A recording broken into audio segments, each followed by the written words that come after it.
Ilia Topuria just became the first fighter ever to knock out Max Holloway. Holy fucking shit. What a fight it was from start to finish.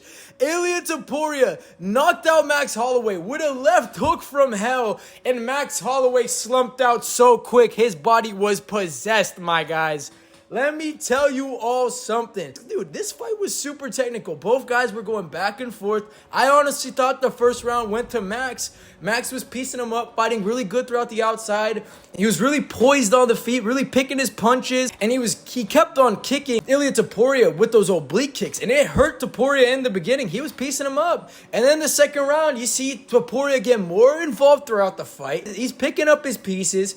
He starts landing more right hands. He dictates the pace more to his fight, and he just starts landing haymaker after haymaker on Max Holloway. And even those leg kicks, Max's lead leg was chewed up in the second round, and you could just see Max Holloway's feet starting to get planted. He wasn't as light on his feet anymore. His movement was shaky, and he slowed down completely to the point where he sat down in the corner. You just see Max Holloway just breathing so fucking hard because he did not know what to do. And then the third round came about. Ilia did more of the damage that he did throughout the fight.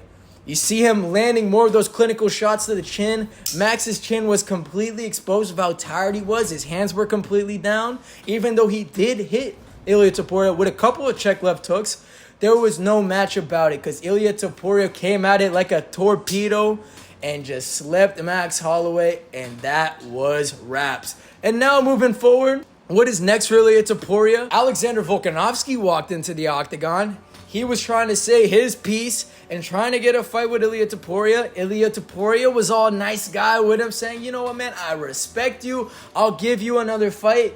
But let's be real here. The fight should not happen. Either you give Alex Volkanovski, Diego Lopez, or Movsar Evloev for a number one contender shot, or you should give Ilia Topuria Diego Lopez, because it makes no sense for Volk. Yes, Volk was one of the most dominated champions in the UFC and of all time. But Volk has lost his last two fights. In that fight against Topuria, he got pieced up from start to finish. He didn't do anything of note in that fight. He got slept so bad. That was it. He just got slept hard as shit. There was nothing much he could do about it. So I think Ilia Topuria should do one of two things moving forward. Either you fight Islam Makhachev at 155, unify the belts, try to become a double champ, or you fight Diego Lopez as the number one contender, and those fights will sell for the UFC. People will tune into those. Because, what? Ilia's a big star in Spain and Georgia. Islam Makhachev is a huge star. He's been beating up legends in the sport. In Dustin Poirier. He's beating Charles do Bronx. People are going to want to tune in, and especially from Topuria, because Topuria just became the first guy ever to sleep Max Holloway. So this fight makes sense. But now, I want to talk a little bit about Max Holloway.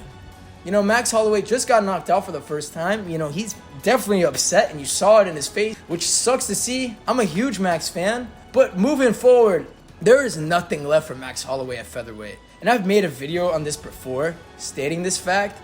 And I think Max's next step should be to fight at lightweight. He looked really good there when he fought Justin Gaethje.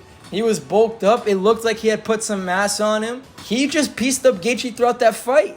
He's up there as one of the contenders. He could easily get a good fight. You maybe make him Rafael Fiziev. Give him the Renato Moicano fight. Give him one of those top contenders. Give him Dan Hooker. Who knows? Those would be great fights for him, and it's deserved. I mean, he beat Justin Gaethje up there. Why not give him a credible fighter in Dan Hooker or something like that to give him a chance at lightweight? That's what I think should be Max's next move on his chessboard. And moving forward, it should only be lightweight, no more featherweight. He's cleared that division multiple times. He's done his time there. Move forward, Max. Go to lightweight. Bada bing, bada boom, done. Now, Robert Whittaker and Khamzat Chimaev. Guys, I said it. Khamzat Chimaev, if you were to win this fight, he's got to get Whittaker out of there in the first 2 rounds before he gasses out. And what did Khamzat do? He did just that. And not only he didn't do it past the second round, he got Whittaker out of there in the first round. He broke his jaw in the process. It's insane to believe that, dude. Like, Khamzat Chimaev is like an animal that just got taken out of his cage. Like, He literally got off his leash and just let out all that anger, all that pain he's been through in that last year and put it all on Whittaker. And poor Bobby Knuckles, did he get absolutely demolished and controlled on the ground the whole fight. There was nothing he could do about it. And man, Bobby Knuckles is a tough son of a gun. But shit, Khamzat Chimaev is different fucking gravy, my guy. Breaking Bobby Knuckles' jaw is no easy task, and he did it with such ease. And now moving forward for Khamzat, you gotta give him a title shot. You gotta give him the winner between Sean Strickland and DDP. And honestly, if he were to fight Sean Strickland will get eaten alive by Khamzat Chimaev. I don't think Sean Strickland would survive the massacre that is Khamzat Chimaev in the first 2 rounds. It's not possible. Is there one guy that could give problems to Khamzat Chimaev? It is DDP. I mean, DDP is a well-rounded grappler. He's a well-rounded MMA fighter overall. He's got a very complex style. It's very unorthodox. It's different. It's something Khamzat has never seen before, and that could cause him problems. I mean, shit, look, DDP is the reigning champion. So I think that is the fight to make. People will tune into that shit. They will buy it. And fuck it. Put that fight in UFC South Africa. That is the move, Dana. You said you're going to go to South Africa in 2025. We're going to get Sean Strickland and Dricus du Plessis in February. Why not make Khamzat Chimaev versus DDP, or the winner between Sean Strickland and DDP versus Khamzat Chimaev in UFC Africa? It would be a banger. Moving on to Magomed Ankalaev. Honestly, the fight was pretty boring. I'll give Ankalaev credit. He did piece up Rakic on the feet. I thought Rakic would have been a lot better on the feet dictating the fight. And I thought if Ankalaev were to win this fight, he would have to take Rakic down and just bully him on the ground, because I didn't think he would be able to keep up with Rakic's striking. But credit to Ankalaev. He caught me by surprise.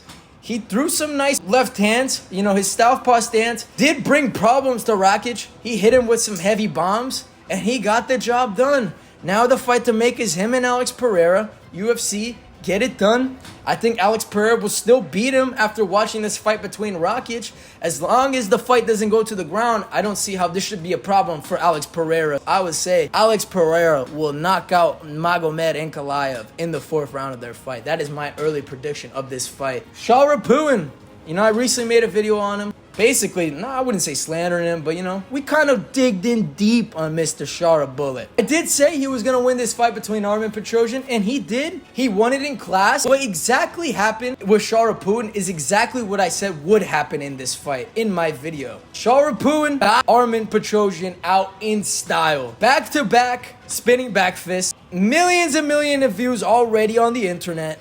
It's what I said. The UFC are trying to build him into a star. It is very clear. And they're starting to do that now.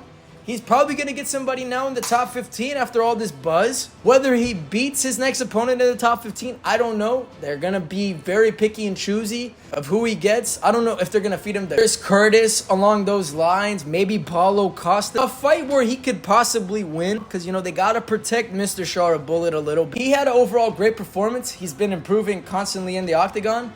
We didn't see much of his takedown defense or anything like that. Shara Bullet, credit to him. He got the job done, and he did it in style. I want to talk about an absolute war that happened in the prelim of this fight card. And that was between Orabaya, I can't say his name. I'm just saying, Orabaya versus Mateusz Rebecki. What all-out war these guys put out in that fight. It looked like 2 Roman gladiators going at it. They looked like they went in there for survival, to see who would come out from the dead, who would make it out alive.